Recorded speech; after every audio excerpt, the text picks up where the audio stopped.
সবাই নিশ্চয়ই খুব ভালো আছো। নতুন একটা ভিডিওতে সবাইকে স্বাগত। আজকে বসে পড়েছি তোমাদের সামনে নতুন একটা রেসিপি শেয়ার করব। সবার বাড়িতেই আমাদের কম বেশি চিকেন আসে, এবার সলিড পিসগুলো কেউ খেতে চায় না। আমার বাড়িতে তো কেউ খেতে চায় না, তো সেগুলো পড়ে পড়ে থাকে ফ্রিজে।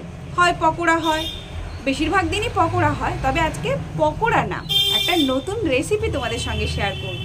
দারুণ রেসিপি। আর ওটা হচ্ছে চিকেনের কোপ্তা, মালাই কোপ্তা কারি। মানে চিকেনটাকে, এই সলিড পিসটাকে কোপ্তা বানিয়ে সেটা কারির মধ্যে দেব। তো সেটা কিভাবে তৈরি করব আর কি কি লাগছে চলো দেখে নিই। এই যে সলিড পিসগুলো, সেগুলো আমি ছোট ছোট টুকরো করে কেটে নিয়েছি। আর এখানে নিয়েছি কয়েক কোয়া রসুন, আদা, আর নিয়েছি কাঁচা লঙ্কা। এটাকে এবার ভালো করে পেস্ট তৈরি করে নেব। দেখো মিক্সির যে ছোট গ্রাইন্ডার থাকে সেটাই নেব, কারণ এটাতে খুব ভালো পেস্ট হয়। এবার এটাতে আমি একবারে হবে না, দুবার করে দিয়ে দেব। এটাতে আমি চিকেনটা অ্যাড করে দিচ্ছি, কাঁচা লঙ্কা আর আদা রসুন পেস্টটা, মানে আদা রসুন যেটা ছাড়িয়ে রেখেছিলাম সেটা দিয়ে এটা ভালো করে পেস্ট তৈরি করে নেব। দেখো একদম সুন্দর একটা পেস্ট তৈরি করে নিয়েছি। একবারে সবটা হলো না, এটাকে আমি বের করে আর বাকিটা এইভাবেই পেস্ট করে নেব।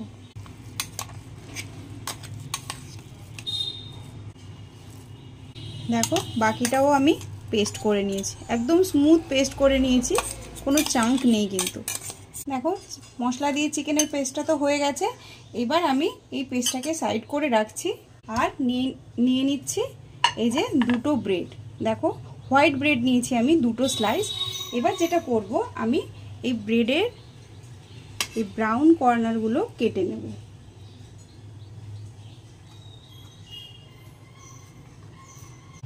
দেখো এইভাবে সাইডের ব্রাউনগুলো আমি কেটে নিয়েছি, মানে আমার এই হোয়াইট ব্রেডটা চাই। কেটে নিয়েছি, আমি দুটো স্লাইসই নিচ্ছি, আমার যেই পরিমাণ চিকেন ছিল। এবার এটা আমি একটু জলে ডুবিয়ে নেব, মানে নরম করে নেব জলে ডুবিয়ে। এই যে নিয়ে নিয়েছি বাটিতে করে জল।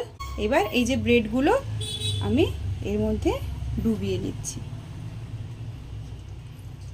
জাস্ট জলটা সোক করে নিলে আমি নিংড়ে নেব। দেখো ব্রেডগুলো আমি 1 মিনিট মতো ডুবিয়ে রেখেছিলাম, পুরো জল সোক করে নিয়েছে।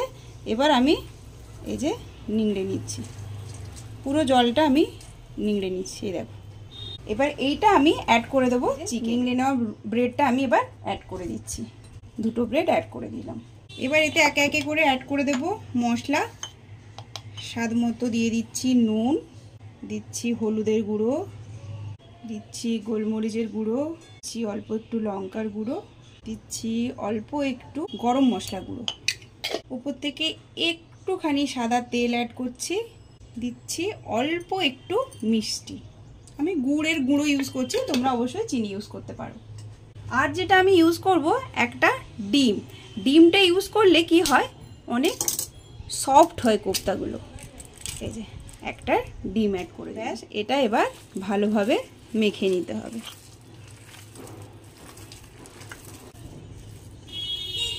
দেখো খুব সুন্দর করে আমি ভালো করে মেখে নিয়েছি। এবার এটা গোল গোল করে কোপ্তার আকারে গড়ে নিতে হবে। তোমরা চাইলে এখানে চিজ অ্যাড করতে পারো, তবে আমি চিজ অ্যাড করলাম না। পাউরুটির বদলে তোমরা অবশ্যই ময়দাও অ্যাড করতে পারো, বাইন্ডিংটা ঠিকঠাক রাখার জন্য। এইভাবে ছোট ছোট আমি কোপ্তা তৈরি করে নেব। দেখো সব কোপ্তাগুলো আমি রেডি করে নিয়েছি, এবার ভেজে নেব ওগুলো। গ্যাসে আমি কড়াই বসিয়ে দিয়েছি, কড়াইটা গরম হয়ে গেছে। এবার আমি এতে অ্যাড করে দিচ্ছি সাদা তেল।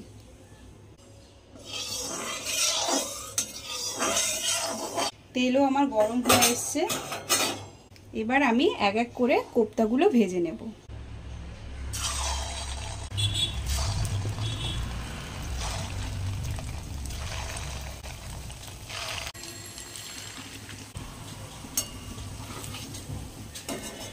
যেহেতু সলিড চিকেন আর মাখানো রয়েছে সমস্ত মশলা, ভাজতে খুব বেশি টাইমও লাগবে না, সেদ্ধও সুন্দর হয়ে যায়। তো এটা ভালো করে ভেজে নিই। দেখো খুব তাড়াতাড়ি ভাজা হয়ে যাচ্ছে, আমি উল্টে দিচ্ছি। এ দেখো এক পিঠ লাল হয়ে গেছে। এটা ভাজতে খুব বেশি টাইমও লাগে না। আমি উল্টে দেবো এবার। দেখো সুন্দর লালচে হয়ে গেছে, এইভাবেই লালচে করে ভেজে নেব।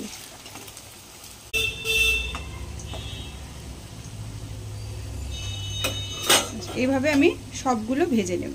দেখো কোপ্তাগুলো ভাজা হয়ে যেতে সুন্দর বড় বড় ফুলে গেছে দেখো। সেই জন্য কোপ্তাগুলো বানানোর সময় খুব বেশি বড় করলে হবে না, তাহলে কি হয় অনেক বড় বড় হয়ে যায়। দেখো অলরেডি আমি ছোট ছোটই করেছিলাম, তাতেই কতটা ফুলে গেছে। এবার আমি তুলে নিচ্ছি।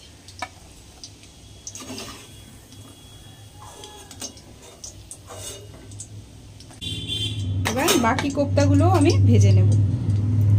বাকিগুলো আমি ভাজতে বসিয়ে দিয়েছি। এবার চলো গ্রেভির জন্য যে মশলাটা লাগবে সেগুলো কি কি লাগবে দেখে নিই। এদিকে দেখো গ্রেভির জন্য লাগছে যে মশলাগুলো লাগছে, হাফটা আমি টমেটো দিচ্ছি, এটা অপশনাল, এটা তোমরা দিতেও না পারো। 1 ইঞ্চি আদা, কয়েকটা কোয়া রসুন, একটা বড় সাইজের পেঁয়াজ, কয়েকটা কাঁচা লঙ্কা। এখানে লাগছে 6-7টা মতো কাজু, যেটাকে আমি ছোট ছোট টুকরো করে নিয়েছি গ্রাইন্ডের ভালো হওয়ার জন্য। আর নিয়েছি চালমগজ, এখানে তোমরা সাদা তিলও ইউজ করতে পারো, পোস্তও ইউজ করতে পারো। আর নিয়েছি 2 চামচ টক দই। আগে এইটা আমি পেস্ট করে নেব, পেঁয়াজ আদা রসুন টমেটো লঙ্কাটা আগে পেস্ট করে নেব, তারপর আমি এগুলো পেস্ট করব। তো আগে এটা পেস্ট করে নিই।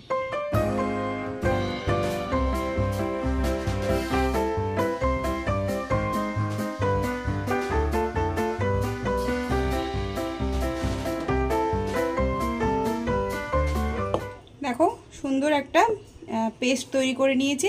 এবার এটা আমি নামিয়ে রেখে বাকি মশলাটা তৈরি করে নেব। এবার দেখো আমি গ্রাইন্ডার জার থেকে মশলাটা বের করে নিয়েছি। এবার এই গ্রাইন্ডার জারে আমি এই যে চালমগজ আর বাদামটা দিয়ে দিচ্ছি। এটাকে আগে ড্রাই গ্রাইন্ড করে নেব, তারপর আমি এর সঙ্গে দই মিশিয়ে গ্রাইন্ড করে নেব। দেখো এটা সুন্দর ড্রাই গ্রাইন্ড করে নিয়েছি। এবার এতে আমি অ্যাড করে দিচ্ছি টক দই। টক দই দিলে গ্রেভিটা খুব সুন্দরভাবে হয়, সেই জন্যই এটা টক দই দিই, আর জল অ্যাড করছি না। এবার এটাও গ্রাইন্ড করে নেব। দেখো একটা স্মুথ পেস্ট তৈরি হয়ে গেছে। এই যে এদিকে আমার মশলাপাতি সমস্ত রেডি, আর এদিকে সমস্ত কোপ্তা ভাজা হয়ে গেছে, এই যে কমপ্লিট। এবার এই যে কোপ্তার তেলটা আমি একটু তুলে নেব, অনেকটা তেল রয়েছে, এতটা তেল দরকার নেই, তুলে নেব। ব্যাস, এবার যেটা করব, এই কোপ্তাগুলো এই তেলেই ভেজেছিলাম, এবার এই তেলটাতে আমি অল্প একটু, এই যে দেখো অল্প একটু বাটার অ্যাড করে দিচ্ছি। ব্যাস, তেলও গরম হয়ে গেছে। এইবার আমি আগে থেকে যে পেঁয়াজ আদা রসুনের পেস্টটা করে রেখেছিলাম সেটা অ্যাড করে দেব। এই পেঁয়াজ আদা রসুনটা ভালো করে কষিয়ে নিতে হবে, যাতে মশলার কাঁচা গন্ধটা চলে যায়। মশলাটা একটু ভালো করে ভাজতে হবে। আমি এবার মশলাতে অ্যাড করে দিচ্ছি স্বাদ মতো নুন, যাতে মশলাটা না ছেটায়। মালাই কোপ্তাকারি সাধারণত সাদাই হয়, তবে আমি অল্প একটু হলুদের গুঁড়ো ইউজ করব, যাতে একদম ফ্যাটফাটে সাদা ভাবটা কেটে যায়। ব্যাস, এটাকে আগে ভালো করে এই মশলাটাকে ভেজে নেব। দেখো মশলা সুন্দর কষানো হয়ে গেছে, মানে পেঁয়াজ আদা রসুনের যে মশলাটা সুন্দর কষানো হয়ে গেছে। এইবার এই যে বেটে রেখেছিলাম কাজু আর চালমগজ দই, সেটা এবার অ্যাড করে দিচ্ছি।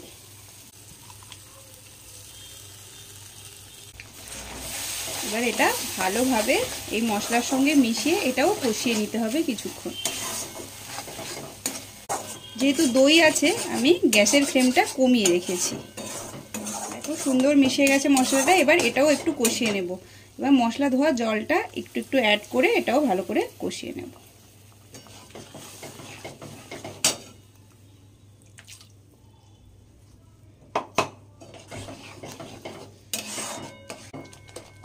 এটাও স্লো ফ্লেমে একটু ভালো করে মশলাটা কষাতে দেব।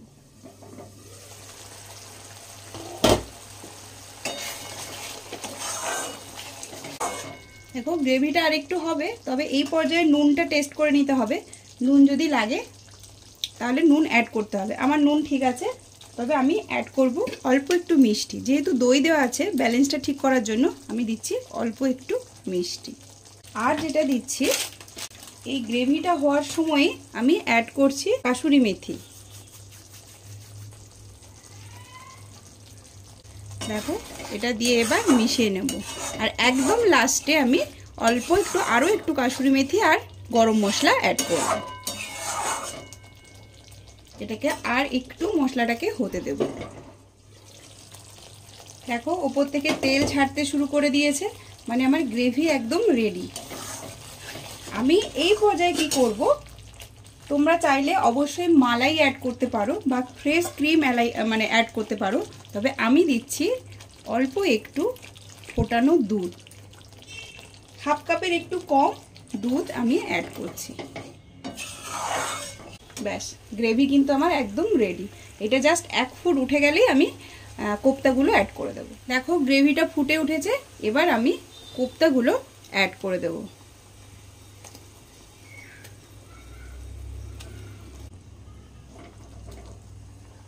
দেখো সমস্ত কোপ্তা আমি অ্যাড করে দিয়েছি। এইবার জাস্ট 1 মিনিট মতো আমি ফুটিয়ে নেব। এবার শেষে আমি অ্যাড করে দিয়েছি ওপর থেকে আরও একটু কাসুরি মেথি, আর অ্যাড করছি গরম মশলার গুঁড়ো।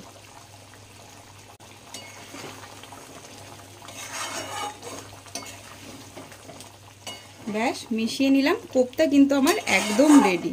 আর বেশি ফোটাবো না, কারণ কোপ্তাগুলো অলরেডি ঝোলটা টেনে নেবে। এবার ঢাকা দিয়ে গ্যাসটা অফ করে দিচ্ছি। কোপ্তা আমার একদম রেডি। যে আমাদের মালাই চিকেন কোপ্তা কারি একদম রেডি। প্লেটিং করে দিয়েছি, এবার গরম গরম সার্ভ করে দিতে হবে। রুটির সঙ্গে খুব ভালো যায়, তবে ভাতের সঙ্গেও খারাপ যাবে না। অবশ্যই এটা বাড়িতে ট্রাই করো। দেখলে তো, সলিড পিস দিয়ে, মানে মাংসের সলিড পিস দিয়ে এইরকম একটা রেসিপি করলে বাড়িতে যারা খায় না সলিড মাংস, তারাও কিন্তু হাত চেটে পুটে খাবে। অবশ্যই বাড়িতে ট্রাই করো, আর কেমন লাগলো অবশ্যই জানিও। খুব একটা বেশি টাইম লাগে না, আর তাড়াতাড়িও হয়ে যায়। মোটামুটি কোপ্তাগুলো ভেজে নিলে আর গ্রেভি করতে কতক্ষণ। তো বাড়িতে অবশ্যই ট্রাই করো, আর কেমন লাগলো অবশ্যই জানিও। আজকের ভিডিওটা এখানেই শেষ করছি। পরবর্তী নতুন ভিডিওতে আবার দেখা হবে। সবাই ভালো থেকো, সুস্থ থেকো আর হ্যাপি থেকো। টাটা।